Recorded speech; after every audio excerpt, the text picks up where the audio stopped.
What's something that you may have liked or didn't like that you like carry over into relationships now that you saw with your parents? Like, is the money thing even like a display in the relationships that you have now romantically? No, it's not. Like, if you make more than me, that's fine. If you make less than me, that's okay. The biggest thing. Wait.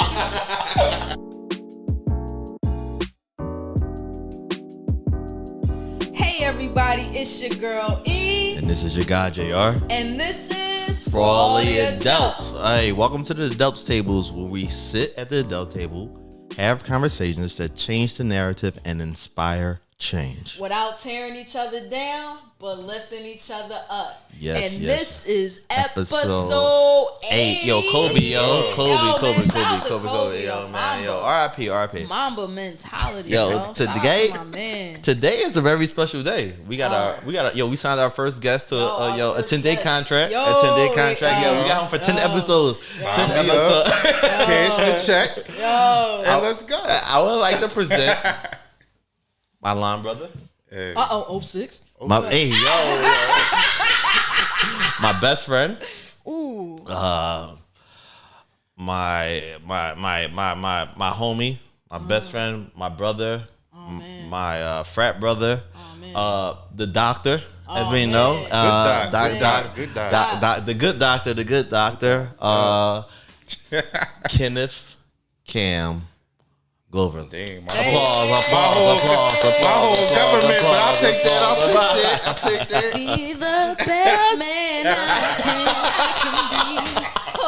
I can be. Yeah. So today's topic for number 8, we're talking about something very intentional and something very specific that the doctor not only is a doctor in, which is education in youth, but we're also talking about parents. Our parents, the new parents, and the parents are going to come after us. You heard me? You heard me? Yeah. So we're going to jump right into it, and we're going to start with Kenneth G. Glover. I'm sorry, Dr. Jeezy. Dr. Jeezy. Dr. G. Wow, yo. Well, I'm so happy to be here, and I appreciate y'all inviting me on the show. I'm excited to talk about parenting. Yeah. And I'm not a parent. But I'm with y'all kids close to it. all the time. You know what I'm saying? Close to it. We need some support. The Gucci man of education, if you will. Yeah, you know I fuck with Gucci. So we're going to start off with the adult segment, and the first part is, how was it growing up with your parents? And that's for you. That's for you. That's for me. Yeah. Well, I will say, like, my mom she held us down, right? My mom was a self-starter. She principal. She was in the real estate. You know what I'm saying? So a lot of my motivation came my phone ringer? Yeah, damn. So a lot of my motivation came from my mom. Okay. For sure. To get to this point. She was a principal too? Yeah.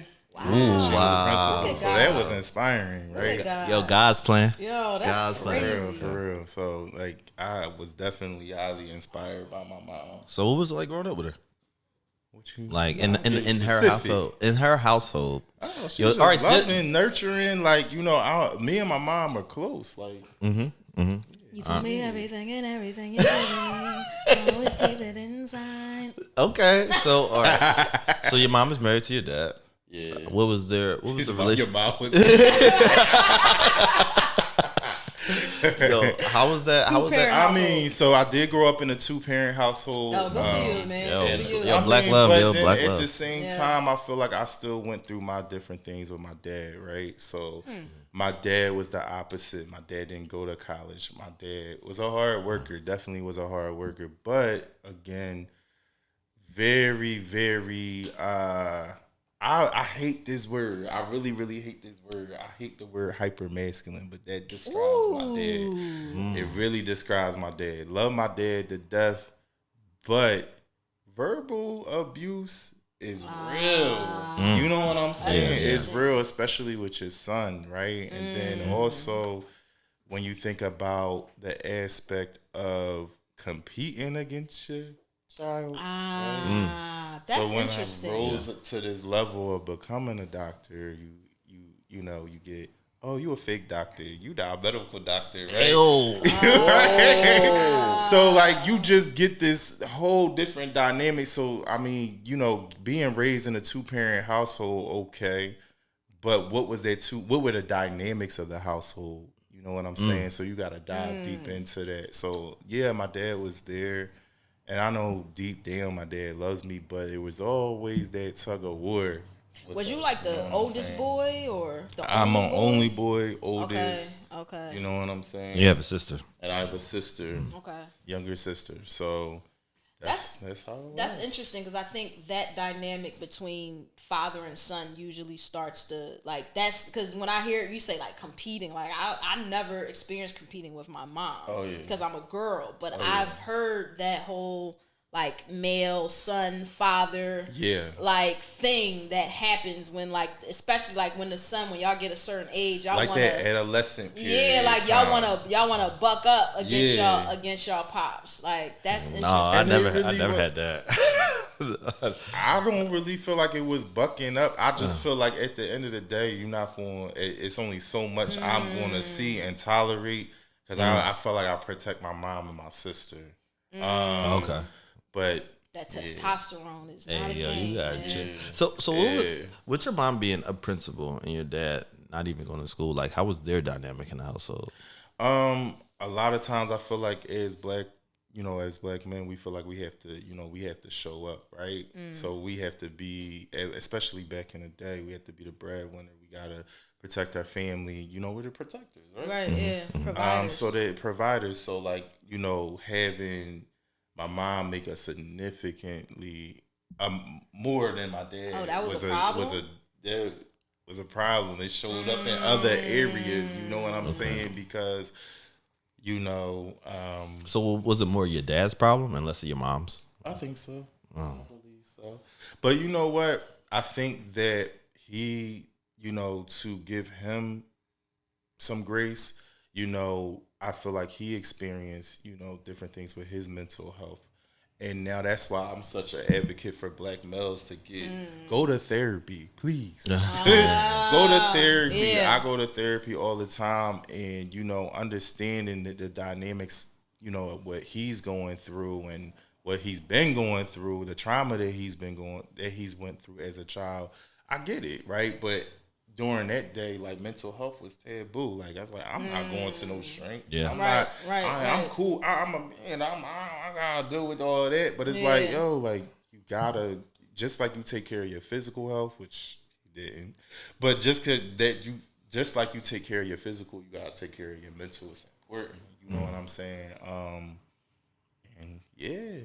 But go ahead. So in that realm, like, what are the things that you probably saw that you may have liked or didn't like that you like carry over in your relationships now from your parents?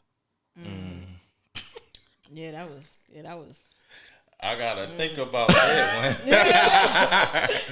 That was a lot.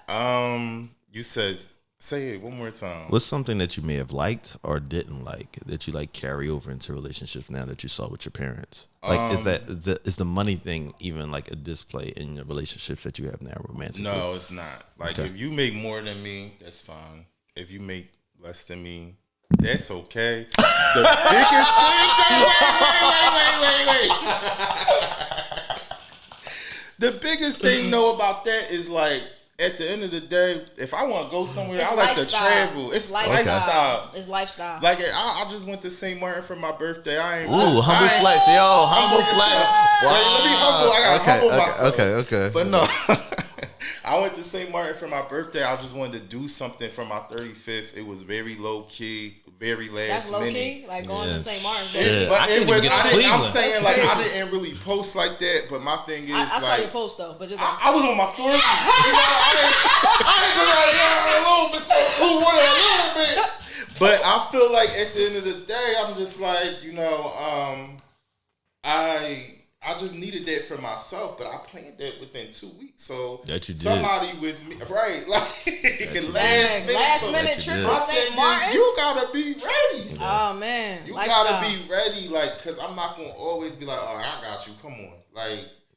So that sounds tiring. But my thing is also like I'd much rather have an ambitious partner than worry about the money. Just be ambitious and passionate about your hustle. Yeah, don't be lazy. Don't be lazy. I don't like the lazy shit. I hate that. I agree with that. So that's the only thing that I would say. But Okay.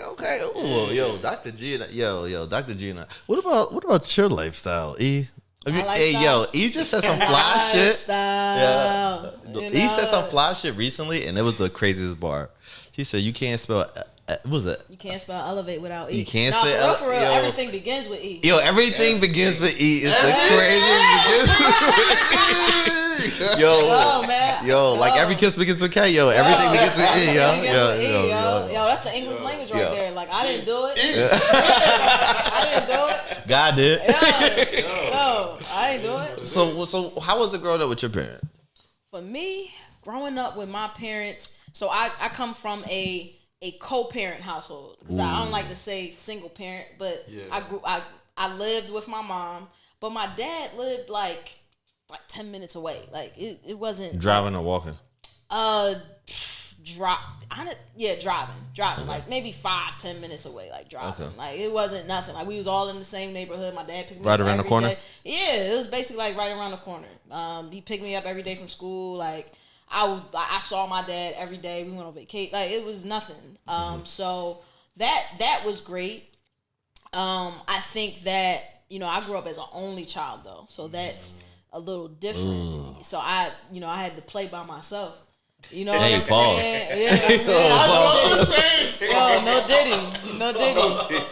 Yeah, I had to play. Like I didn't really have nobody to like play with and talk to and stuff like that. I mean, I had my mom there, but she didn't really want to play with me. You know what I'm saying? Like so, like it was kind of just me or whatever. I mean, my mom was there, but she, I was just playing the game by myself. I did a lot by myself growing up. You did everything because of being with E. Yep. Yeah. But I mean, other than that, like I had a pretty dope like childhood. Like I had my dad, I had my mom, I had my cousins. Like I was just only thing that was bad was that I didn't really have anybody else like to play. I know that sounds so crazy, but like that's a big thing though. Yeah, like I didn't have nobody else to play with. Like, how does that play? I'm all like, yo.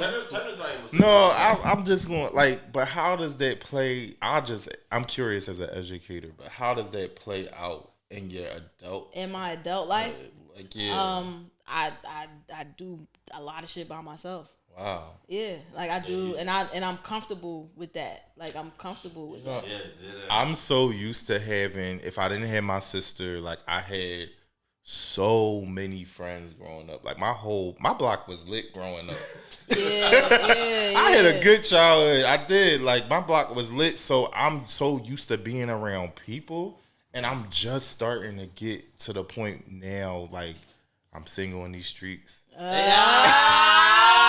You just like me. But I'm just like this one goes out to you. You. But no, I'm single in these streets, so it's like hard for I'm getting to the point where I'm like just starting to get used to being by myself in the crib and like just falling back from certain people, just falling back in general. So I'm like I'm just getting into that phase of doing stuff by myself.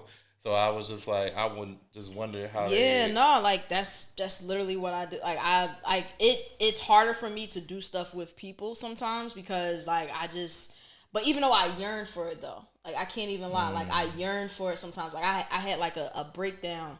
Like a while, like a couple months ago, because like my friends were supposed to go to the Usher concert. Oh man! My friends were supposed to go to the Usher concert and shit with me. And they was like, oh yeah, we can go to California. Like they gassed it or whatever. And me, like, I'm serious. Like, I'm like, yo, man, this is not a game. Like, we have to be online. Like, what's everybody's budget? Like, what are we doing? Because this is a serious thing. Don't y'all hate playing with black people? Listen. My cousin travels a lot. He got a whole blog, and it's what it like. Don't you hate traveling with people that just go cancel at the last minute? And that's like, exactly what damn. they did. She was tight. That's why I went to St. Martin and just was like, bye. Yeah, but you know, it's different because like you're a man. Like, yeah, I feel that. Traveling by yourself as a man is a little different than being a. But being a woman and even though I wasn't going to nowhere but California, and I don't care, I've been to concerts. Yo, we going anyway though. But yeah, I'm going. But that, you know, that really like that got to me. Like that pissed me off. Like I was like I had a breakdown. Like I literally was like I was pissed. Like I was crying. I was like I had like a whole like an hour. Yeah, like I really was so angry because I was like, dang, like I did, and because I was like, damn, I could have just went to Philly. If I was gonna go by myself, I could have went to Philly by myself or DC instead of going all the way to California by myself. Yeah. Like, you know what I'm saying? Mm-hmm. So, but yeah, man, you slamming your hand. Yeah, no, it's she getting mad all over again. I still feel the anger. I still feel it. But what about you, JR? JR be getting away with stuff. Like, what was it like in JR's household? In T-Ball's house? Yo, T-Ball. That's his house was. I think my childhood was chilling. You think your childhood was chilling? Yeah, man. I had clothes on my back. I had a roof over my head, food to eat. Is that enough? That's it. See, now that's where. So what do you think your parents could have done better? I want him to dive deeper into this. Is that enough? Is that enough? What could your parents have done better? You know, one thing I always like grieve is like, yo, I wish we had a better relationship. Like closeness. Like we was the type of house that didn't even say good morning to each other. Really? Yeah. Wow. Like very quiet. Like, that was you too, Ken? Like y'all no good mornings? I feel like for the most part, I mean, my dad had a temper, but we got used to that. But for the most part, yeah. But one of the things that I found with my family, we love each other for sure, but we didn't start to like say love you. You know, like you hear people when they talking to their family, they hang up like I love you. We didn't start that until I went to college. Honestly, but I knew my. Do you need that? Do you need that? Yeah, now I like yearn for that. Yeah. It feels weird to tell my family like I love them. I kind of agree. You know what? It don't feel weird because it doesn't feel weird. Like I don't mind saying it, but it's just like over and over seems excessive. Like it's like, all right, like yeah, I love you. Like it's like, my man Luther said too much. But I get what you're saying though. Like I want to start doing that. Like my mom is like real cheesy. Like she's real like hugs and love and I'm just praying for you and just like all of that or whatever. And my dad's a little chill though. Like my dad, he's mad chill, but like you know he'll do the all right, love you, and I was like love you too, like you know what I mean. But it's not like cheesy. I don't know why my reaction to that is like like chill, like you know what I mean. I used to be like that. Yeah, like I don't. It makes me slightly uncomfortable. It's just a little bit, but not all the way. But man, it could be because how you view when you say you love yourself, like it's very chill, and then you have someone who's doing more for you, and it's like, yo, I don't want you to do more for me than I do for myself. I don't know. What's that? A better perspective is if it's all gone tomorrow, is that okay with you? What do you mean by if it's all gone? If you never hear it again for the rest of your life. Yeah, I don't care about never hearing it for the rest of my life. Cause I know my parents love me. I know and believe. No, but I know my parents love me. I know like it's nothing. That's nothing. Like I know they love me. So it's like.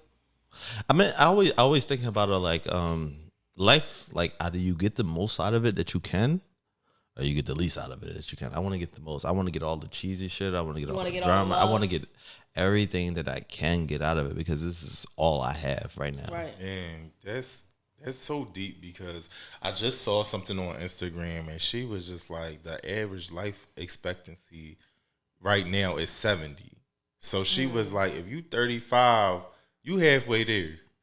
Damn. And I'm just like, I said, damn.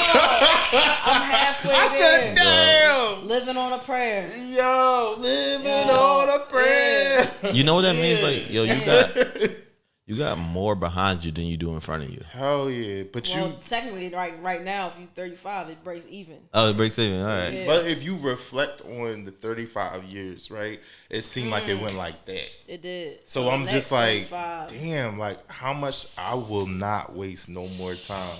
Yeah. Time is precious. It is. You don't know how much time you be. Yo, time, man. Time on my hands.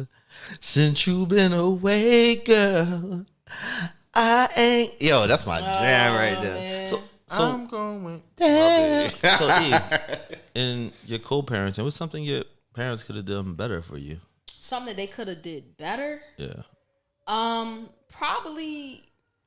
And I'm really specifically thinking about my mom. Probably just, spent a little bit more time with me. Like I wanted my mom to go to the school, play with you, singing. Yeah, I did. So you wanted you want a relationship too with her? I mean, I have a relationship with her. I just wanted me and my mom. The first time we went to the movies together was to see Brown Sugar. Oh, yeah. Wow, that was what 1972 or something like that. But it's just I wanted my mom to be able to do more stuff with me. Me and my mom went on vacation for the first time together when I was 18. We went to Jamaica. You know what I'm saying? I wanted to, and those were great. You know what I'm saying? Yeah. That was a great time. But it's not that she didn't do it because my mom, she took me to my first Sixers game and we was in the box, we was on the floor, this shit was lit. But I just wanted, but I guess it's never enough in a way because because when you were that age, especially as a girl, you want to be with your mom. I want to be with my mom. You know what I mean? I looked up to her, so I wanted to be her. I wanted, so if I just wanted her to, be with me more, if anything.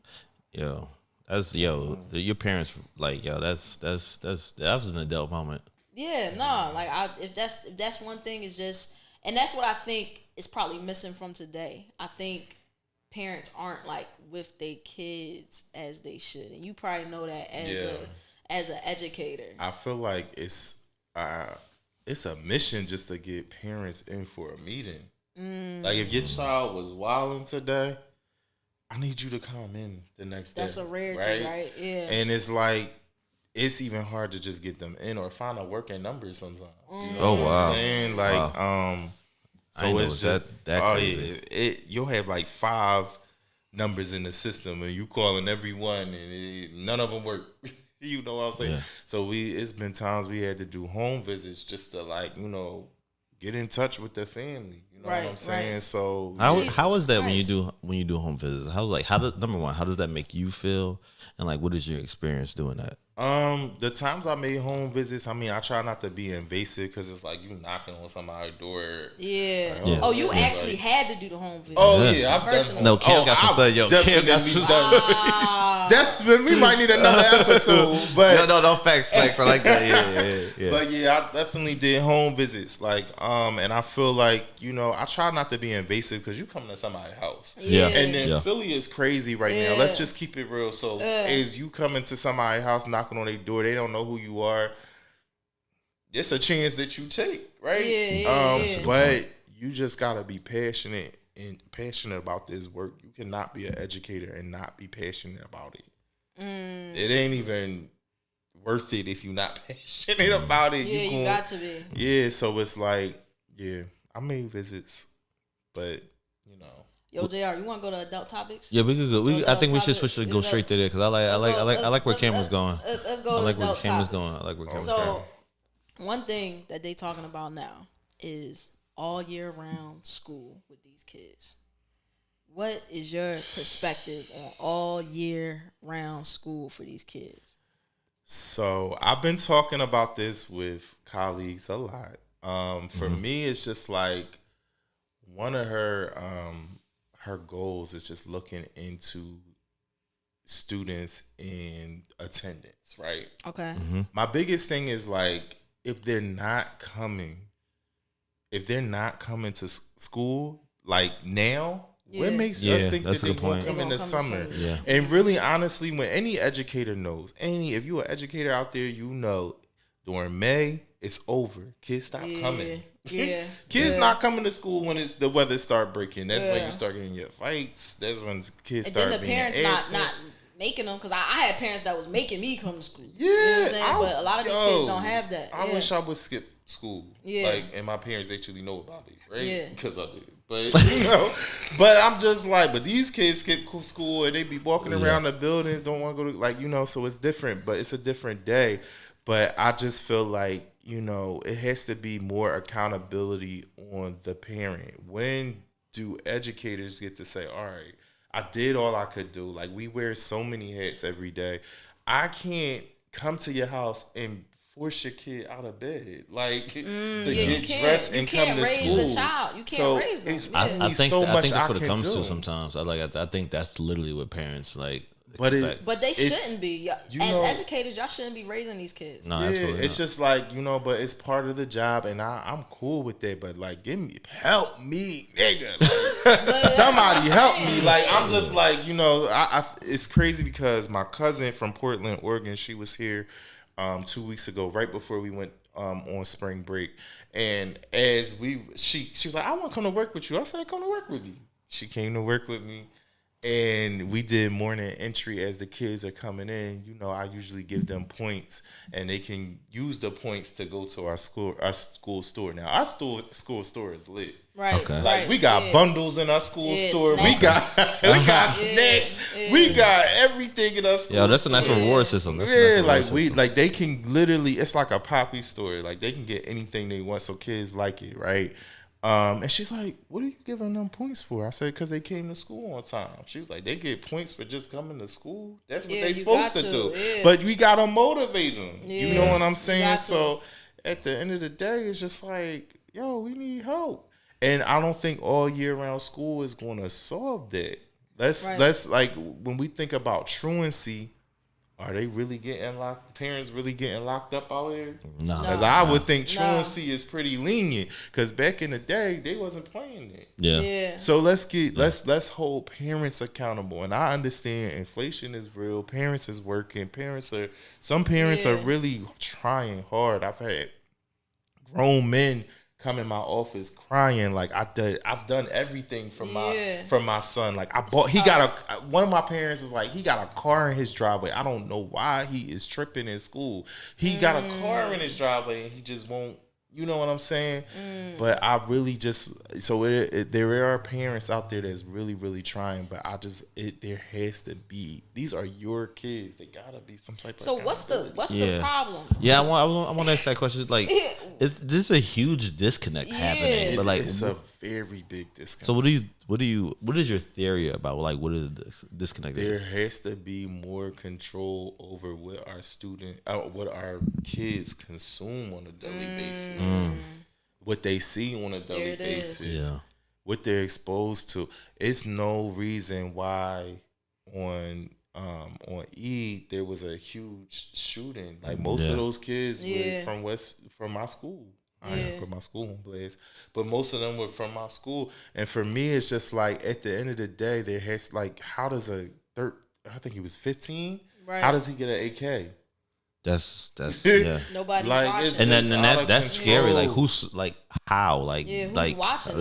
Yeah. So it's just gotta be. We gotta all come together and help this generation. These gonna be the people y'all seeing to get checkups. Jesus Christ, these the world the people is over. That's gonna be. It's just it's like, and it's crazy because you go to some of them and say, what do you want to be? They like, oh, I want to be a social media influencer. So we got Natalie Nunn influence our kids. Everybody want to be a baddie, like. Everybody want to have a podcast. But I'm just can't start even to elevate. But but at the end of the day, like, y'all like, this is, y'all doing y'all thing on this, right? But then y'all also got stuff outside of this that pay the bills, but they don't get that because this is all they see. Because all they see is TV. You know what I'm saying? And they don't have nobody telling them no different. Right. So it's tough being an educator nowadays because everything falls on us. It's always our fault. But I'll take it every day because I'm passionate about what I do. Respect. We need more people like you in that industry. Yeah. I will say, since the day I met Cam all the way until now, he's been the educator. I've heard him in the classroom just being a regular teacher all the way to be like getting his doctorate, like everything in between I've seen. And one thing that stays constant is his passion for it. And like I'm just so appreciative that like these kids have at least someone. And not for nothing, like you break your back for all of these kids, and I just sometimes I wish you wouldn't. I was like, you can't save everyone, but damn sure you give your hardest try. Yeah, you'll give your hardest try. So I always think about what's something I can do in my space. That's what I'm saying. What can adults do? To add, like, I think we just gotta, because we ain't got no kids. you gotta talk to these young boys. Like, you really gotta talk to them. Like, you know, these young women, these young men. Like, you really just have to have more dialogue and communication. And you know, I also want to shout out everybody, all the educators at Philly, because I work with some phenomenal people. I don't, you know, a lot of times you hear about Philly and our educators and it's a negative thing, like, oh my God, what they doing in the building? No, we working. You know what I'm saying? And I had some passionate, dedicated educators that I know that I just want to shout out to y'all. Y'all getting it, we getting it. You know, and we. If you wanna be somebody, if you wanna go somewhere, you better wake up and pay attention. East side. Fair East side. Sounds of the sun. That's my job. Yo, shout out to all the educators. Praise thy name, praise thy Yo, name. Cam is really, that's Cam, yo. That really is hell, yo. Yo, that really is hell, yo. You want to do crack, son? Go ahead, jump. Y'all are tripping. Yo, you ready for adult moment, JR? Yeah, man, we got,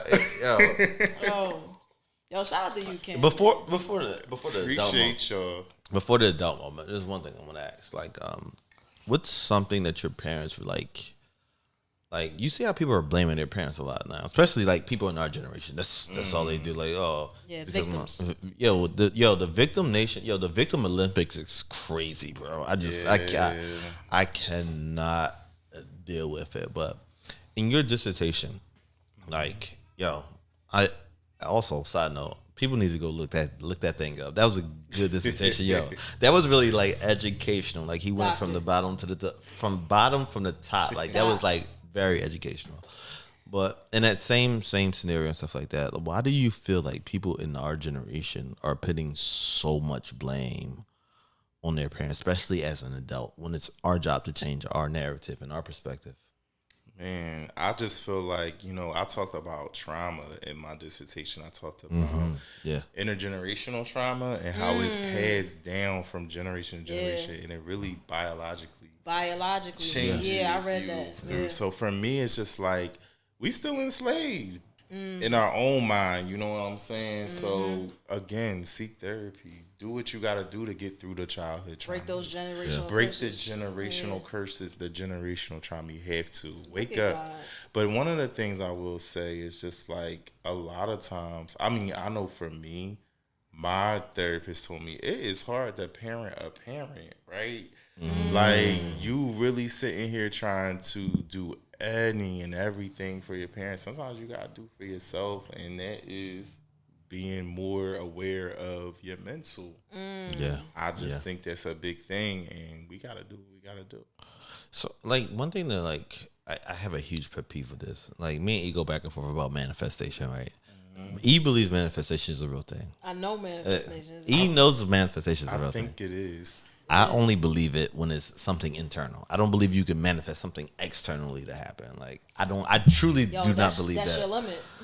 Can you That's your explain own that? limit. Okay, so manifestation for me, you can make yourself or be whatever you want to be to affect the world. Right. It all has to come within. I can't tell that chair over there. It's like I can't manifest that chair to move. No, but I can manifest You me. telling yourself that you can't manifest that chair to move. All right, yeah, whatever. I'm telling myself I can't manifest that chair to Right. move because it's more empowering for me to like manifest something in me to get something to make that chair move. Something within me, like me personally going up and doing it. I like to work with my hands in general. So anything that's manifestation, I want it to be something that came within before I put it out. That's just my big thing about it, right? But the thing that bothers me about adults today, they believe in all of this manifestation and all of these things, but you still blaming people for how you feel today. Either you manifest healing or don't fucking talk about it. I think that you have to be intrinsically motivated to do the work. That's where it is. I think that's what it is. It's just like you can't see a lot of time. Like where we're at now is just like we look at something on Instagram. I'm like, oh, I want to, get some spiritual oils. I want to do this. I want to do that. Right. And I'm not mad at it, right? Because I spiritually meditate and do my thing. But it's just like, Oils is all right, crazy, but though. you still gotta do the work. Yeah. You yeah. can't You just have to sit do the here work. and You just do have to I'm do the work. manifesting this. You But still gotta do the work. It's attraction plus the work. That's the other part of the sentence that people I don't agree. get. I agree with you. Yeah. That one. The I agree with you that one. attraction plus the work. Right, I manifest this, yeah. and now I'm gonna do what I have to do to get it. Yeah, because to your point, it does start intrinsically, but once it starts intrinsically, it's like, all right, I'm gonna do it. Because procrastination is nothing but Anxiety low, for real. For low real. self-esteem is you not really believing that it's gonna come true. But once you know and believe, like, because I know and believe anything I visualize is coming. Like I know it now because I've seen it happen. So I'm like, oh shit, I know I can do this. That's scary to me. So, all right, let's just say someone wants to manifest themselves being a parent. If you're not yet ready to be a parent and you're manifesting you have to be careful. imagine how much trouble you're actually causing in the long run. Listen, be careful what you wish for. Oof. Be careful the words that come out your mouth. Be careful I agree, what you I think agree. about. All of that. You have to be careful. I'm very intentional now about what I think about, what I say. Yeah. Because all of that can affect me. It's Yeah. very powerful. There's no one you have to compete with or keep up with except yourself. Like you trying to do all of these things for everyone else, like to keep up with the Joneses and stuff like that. But if you're not ready, then you need to express to yourself that you are absolutely not ready for whatever comes next, and that's okay. Well, that's what you have to express inwardly.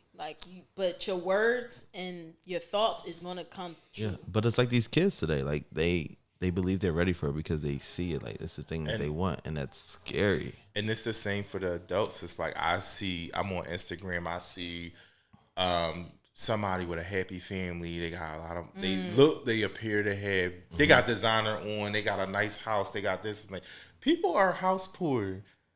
People are closet broke. Like, that's why you have to be very specific on what you're thinking about. Yeah, so it's like you can want all of these things, but you gotta work for it, and then you also gotta like take social media for face value. It's destroying everybody for real. It is, but it's just like you gotta take it for face value because you'll be so hard on yourself to get that and not even understand the struggles that person is going through. It also comes to us to stop judging people about the decisions they make for themselves, right? And that. Because a lot of the times we're very hard on like, oh, I would never, or I can't believe, or that. Like we're very judgmental of people's like choices. Mind your business. If it works for them, then Right. it works for them. Because we're over here miserable because it's working for them, or because we would never do it. What we do with shame is a nasty thing. Oh yeah, absolutely. Just mind your business. Yo. You're right. Business. Yeah, we could go to adult So we times. ready for Yeah, adult moment? That was a We good ready segment. for adult man. moment Yeah. now? All right, so JR, this is the segment where JR poses the question to our audience and to Cam now. Yeah, yo, follow adults. Yeah. Man. So I'm gonna ask either question first, and gives you a chance to think about it. Okay. All right. So, what's something that you wish you can gift to your parents? That's something intangible that you would love for them to have. That's intangible. Something that they can't touch, can't feel, right? Oh, they can feel it. This is something there's nothing of physical prosper. No physical. Yeah. If I had that answer too earlier. I think if I could give them something, it would be that they can't physically touch. It would be my spirit to know and believe that that things is gonna work out. Like I wish I could give them that feeling that like, yo, like everything is gonna work out. Like I think, you know, cause for me, like I know everything is gonna work out at the stage I'm at. I know where I'm going when I die. Like all of that doesn't really matter to me. But I think in talking to my parents and even honestly talking to a lot of people are very like, they don't know. And I'm like, you don't know. Like, you know what I'm saying? So I guess if I could give them anything, maybe it's that, you know. Yeah. I guess for me, like, I think about how privileged we are to have choices and chances to do things because of our parents, right? And like one thing I will want to give them is a choice to choose something they actually and really want to love all the way down the line. Something they didn't have a choice to, something they had to like disregard because family, circumstance, and things like that, and scenario, just follow like whatever it was that made their heart like really like bump and boil and see where it goes. Like if I could gift them that, like that would mean the entire world to me. You know what? I actually want to take that away. You know what I wish I could give my parents that's untangible? I wish I could give them the ability to know how to work technology. I think we all want that. That's what I wish I could give them. I wish I could give them that. I think they could very use that more than anything else. But yeah. Okay. It's on you. It's on you, Dr. G. So for me, I think like I come from a mother that's very ambitious. And it is instilled. I'm like so ambitious. So for me, contentment. I would give both my parents. My dad's ambitious too. He's ambitious too. Love me for my so ambition. I just feel like I just contentment because sometimes I want that for myself. Contentment. Like relax. Yeah. That's beautiful. You don't gotta keep. That's hard. Yeah. Stressing yourself about the next best thing, the next thing. Like just be content, be happy. I'm like I said, I'm spiritual, but be happy what God gave you, and that's it. That's it. Be happy. Live your life. Yo, that's love. Do some fun things. Like we said, we halfway there. Yo, we're halfway there. Living on a prayer. Y'all know I went to Bonner. Y'all know I went to all white school. But no, contentment. Definitely just being content and happy for where they're at because they successful. There's one thing my parents did teach me, and that's like how to like speak in moments that like people needed the most. So in this, before we end the episode, there's something like I learned in these few minutes that we spent together. It's just like number one, like even though you had to do everything alone, you don't have to do it anymore. And that's something I'm very, very excited to be a part of. Like that we can call on each other. And I'm like, I've been so proud of you since we've met. Like you've developed so much change. I have, man. And Dr. G, Cam, you are literally changing our city one student at a time. I think about how these students really like love you and rely on you, and like, I wish there were a million more of you, honestly. But JR, you've become an adult, yo. You've become an adult. Definitely I see you trying, man. Yeah, man. For sure. So. Yo, thank you so much, Kim. Yo, thank you, Dr. First J. guest, yo. I appreciate y'all having me. Yo, you broke our guest virginity, Paul. Hey, whoa, fall back. Yo, if you want Dr. G back on, please comment. Chill, Daddy. Chill, Daddy. Dr. Daddy. Yo, Dr. Yo, man. Yo, make sure y'all contact us on for all the. Yo, give him your Instagram. Yo, give him your Instagram. Sure yeah. At dr.kkam. Yeah. Yo, if y'all want Cam back, please. Like, he's part of the big adult conversations. Let him know that I need to chat. Yeah. I need to all chat. adults, man. Yeah, man. You can Follow find me adults. on _real E on all platforms. Make sure y'all follow For All the Adults on all platforms as well. Yeah, and this is your guy JR, where we play Jizzy 2 E's at the end. No porno. Pause. Yeah. And we appreciate y'all, We man. appreciate y'all. Love. No Diddy. No Diddy, yo. Did he do it? Hey, yo!